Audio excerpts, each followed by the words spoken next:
All right, Hugh, thank you so much. So, question to you. It appears in my communication with Sage Intacct clients that there's a misconception around data migration being part of the implementation. Could you express why these are separate and distinct? Sure. Thank you, Janine.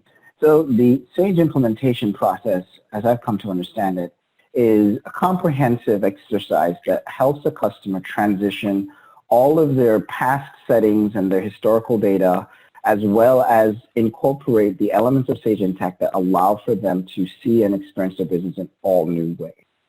As a part of that, the data migration scope tends to include a series of master data as well as detailed transactions that need to be brought across depending on what the desires of the customer may be.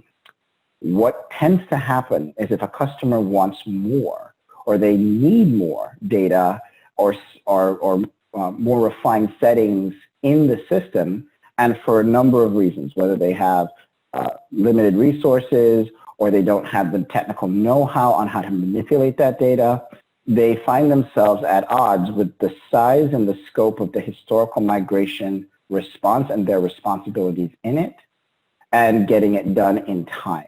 And so what we see is that where there is sometimes some challenge where they do enough to get enough in the system versus the rest of the implementation exercise that may be required. So companies like ours get involved when there are either too many entities and too much data to be able to have the native team splay their time between implementation, their regular jobs, and historical migration, and simply have them focus on where they are best suited and likely to be most successful.